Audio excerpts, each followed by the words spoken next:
Hello, this is Alex with another one of Alex's toy reviews here, and today I'll be reviewing the very cool Lego Luke's Hut playset from The Last Jedi.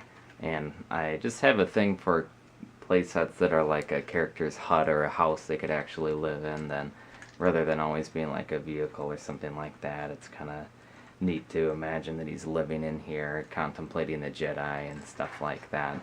Now, The Last Jedi itself was a controversial movie, divisive. I like it for what it is. I think over time people will accept it more for what it is. And kind of same things happened with the prequels. People took issue with those, but I like it for what it is, and it sort of makes sense given the context they set up, that Luke, something bad enough happened that he went into exile, and that he would still be reluctant to come out of hiding.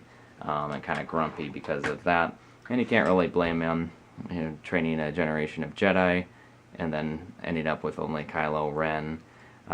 He can kind of think that bad things always happen when the Jedi are involved, given what happened with Darth Vader. So, it all kind of makes sense to me. I would have liked to see him throw down with his green lightsaber one last time, but I do like what we got for what it is.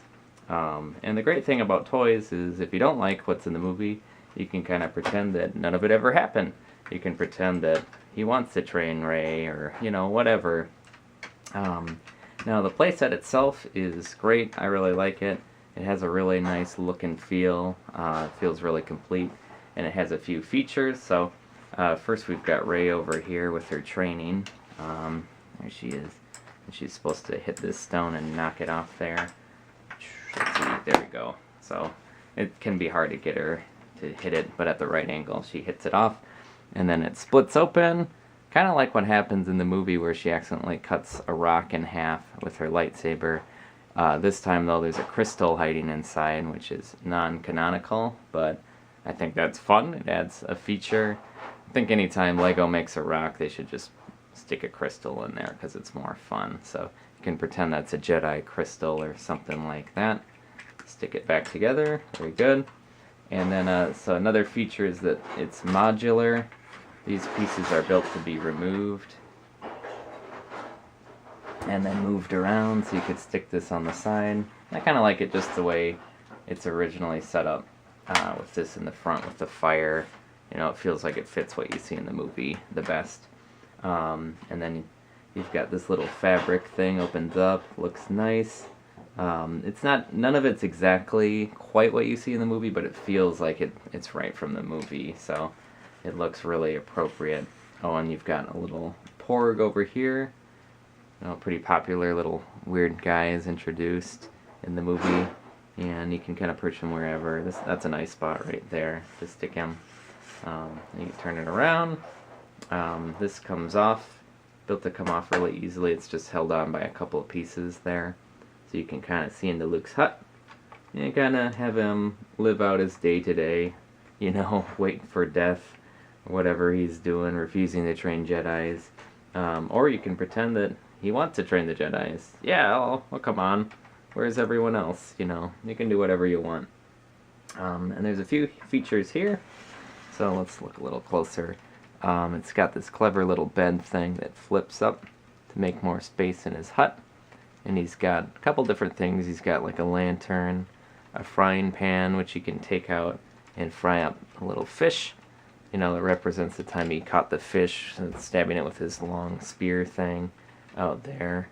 And he does have this little pole thing, which early it looks like, oh, this is going to be a staff or something, but it's actually like an antenna thing he grabs with the Force to fight Rey when they're arguing. So you can have that. He kind of looks cool with it, like having a staff, even though he doesn't really use one in the movie.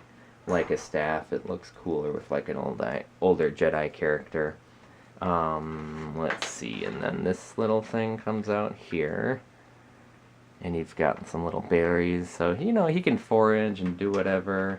Live in his little hut. That's really cool. And then stick him here, and there is an action feature.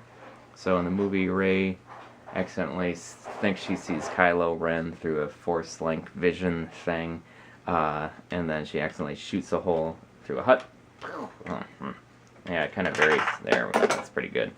It varies how fast that flies off there, but that's what it does. There's also a time that Luke destroys a hut when he walks in and sees their Force link vision thing. So a few of the huts get roughed up, and you can pretend that's happening or whatever. They do kind of look fragile in the movie.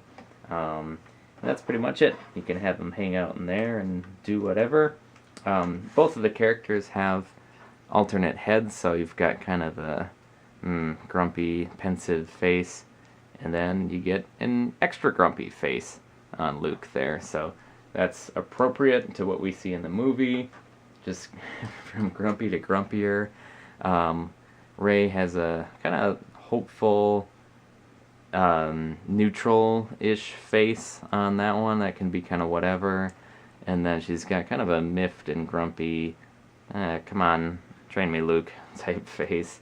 Or, you know, it could be a determined one while she's cutting this rock or something like that. So, minifigures are very cool, and they look really nice. The printing and the design looks and feels like the actors enough, but, you know, they're still Lego-ized versions, so they kind of fit with whatever. So, yeah, I really like this set. It's very complete. It's fun to make, too. That's always the thing with Lego. It retails for about $30, which I think is a really fair price for all that you get. It feels really complete. And I doubt that we'll ever get a Hasbro version of this type of playset. We don't get many playsets at all, so just having this little scene and set I think is really nice and really worth it at $30, and I think you can even find it for less than that on Amazon right now. So if you find it for less, that's great, but it's a nice playset, and whether you like The Last Jedi or not, you can kind of use it however you want, and I think it's a great toy.